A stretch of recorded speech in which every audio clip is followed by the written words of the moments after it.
Hello friends, good morning. NSC boss के YouTube channel पे मैं अंजुपाल आप सभी का स्वागत करती हूँ।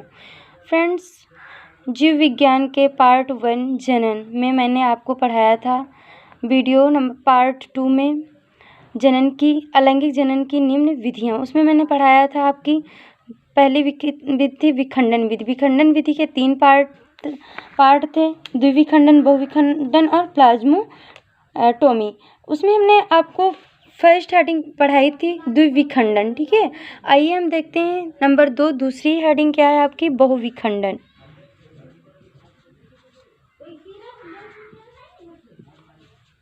बहुविखंडन, जैसे कि नाम से ही पता चल रहा है, बहुविखंडन मतलब किसी भी कोश की जीव के बहुत से खंड हो जाते हैं और प्रत्येक खंड एक नए जीव की उत्पत्ति करता है। जब एक कोश की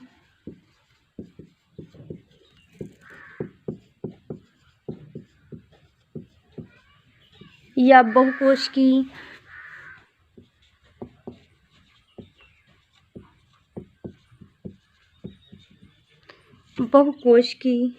जीव का शरीर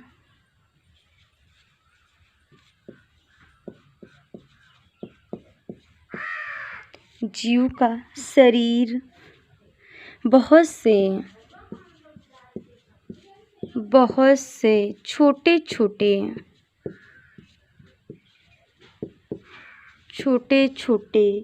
खंडों में बट जाता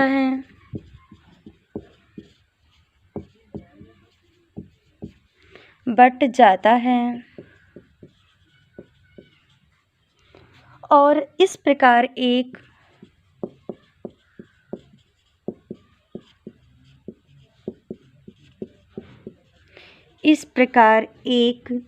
जीव से बहुत सी संतत जीव बनते हैं। बहुत से संतति जीव बनते हैं। इस विधि को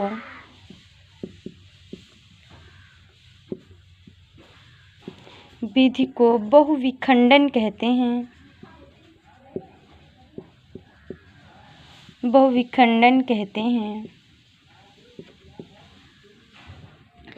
देखिए क्या होता है बहुविखंडन, जब एक कोश की जीव या बहुकोश की जीव का शरीर बहुत से छोटे छोटे खंडों में बट जाता है और इस प्रकार एक जीव बहुत से जीवों की उत्पत्ति करता है। इस विधि को बहुविखंडन कहते हैं। इसके उदाहरण देख लीजिए क्या है, मतलब ये विधि किन जीवों में होती बहुविखंडन की। आपका अमीबा तथा प्लाज्मोडियम आदि में बहुविखंडन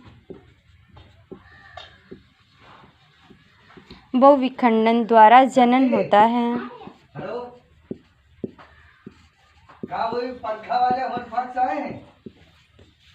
मतलब इसमें क्या होता है, अमीबा है, प्लाज्मोडियम क्या है, जो है मलेरिया परजीवी है। इनमें क्या होता है, बहुविखंडन क्रिया के द्वारा जनन होता है। ठीक है, अब हम देखते हैं नंबर 3 हेडिंग जो विखंडन की है।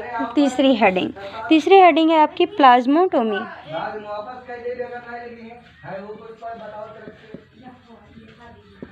प्लाज्मोटोमी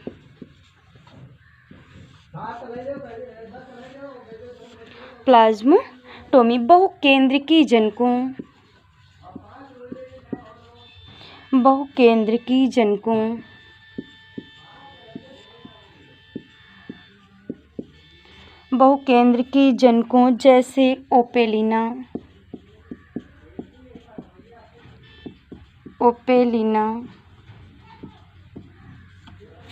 तथा पोलोमिक्सा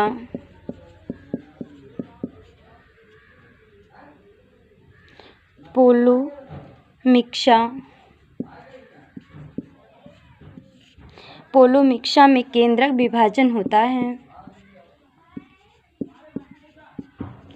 केंद्रक विभाजन होता है।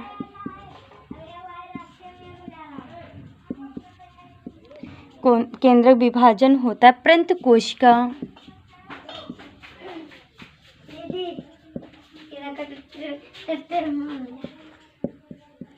कोशिका विभाजन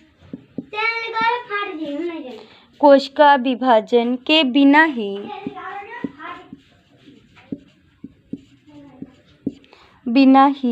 बहुकेंद्र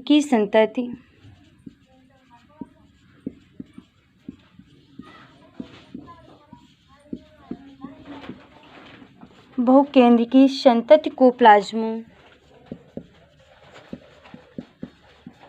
प्लाज्मोटोमी कहते हैं।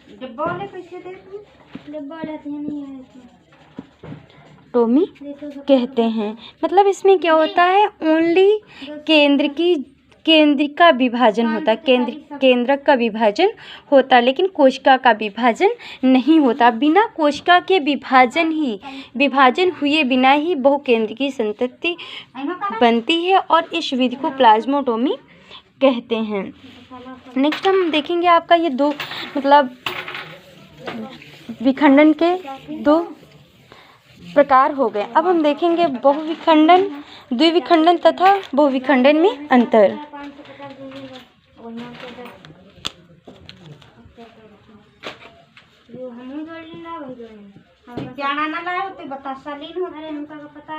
बहुविखंडन तथा द्विविखंडन में अंतर।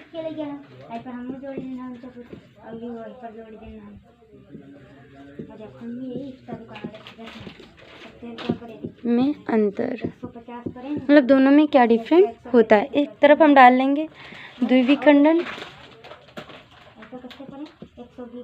और दूसरी तरफ डाल लेंगे बहुविखंडन।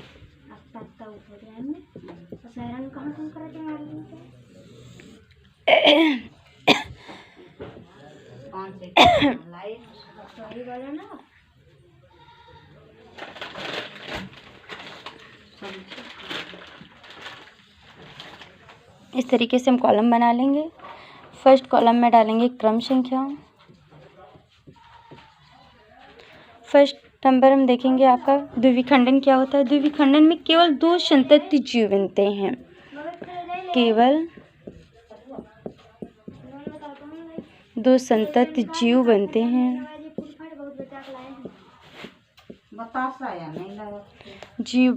बहुविखंडन में खंडन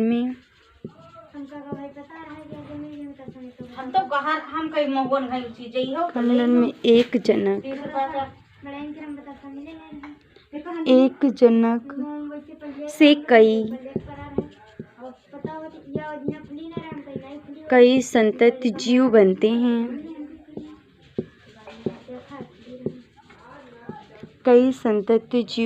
हैं। मतलब क्या होता है, द्विविखंडन में केवल दो संतति जीव बनते हैं। मतलब द्विविखंडन क्रिया के फलस्वरूप केवल दो संतति जीव बनते हैं, ओनली दो ही जीव बनते हैं। बहुविखंडन में क्या होते हैं, एक जनक से कई संतति जीव बनते हैं। दूसरा पॉइंट हम देखेंगे। दूसरा पॉइंट है आपका कोशिका द्रव्य भी दो समान भागों में बंटता है। कोशिका द्रव्य भी दो समान भागों में बंटता है। दो समान भागों में बंटता है। कोशिका द्रव्य प्रत्येक संतति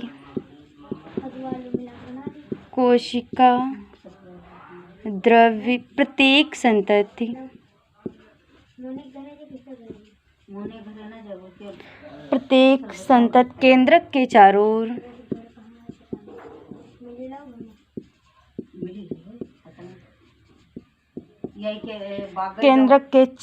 ओर इकट्ठा होकर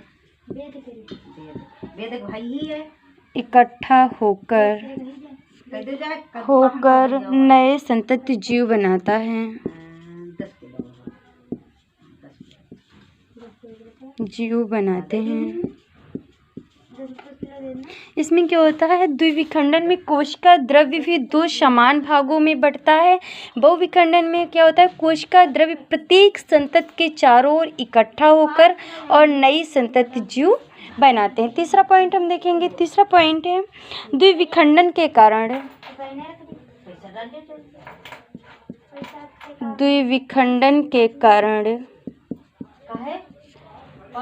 जीव अमर हो जाता है।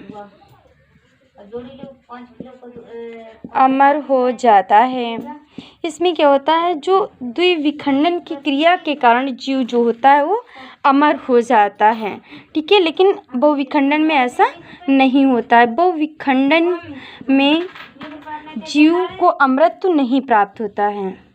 खंडन से जीव को अमृत नहीं प्राप्त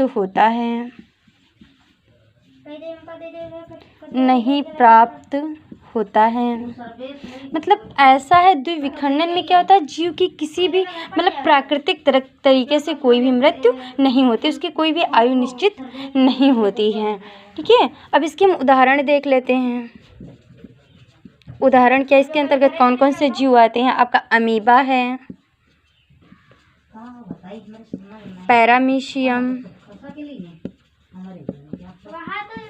पैरामीशियम है, यूग्लिना है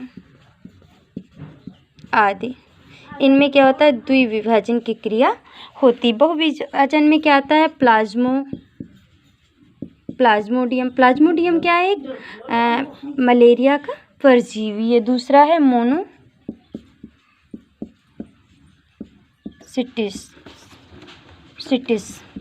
इनमें क्या होता है, बहुविखंडन की क्रिया होती है, ठीक है। फ्रेंड्स, आशा करती हूँ कि आपको ये वीडियो पसंद आई होगी, इसलिए वीडियो को लाइक और शेयर करिए और चैनल को भी सब्सक्राइब करिए। Thank you friends.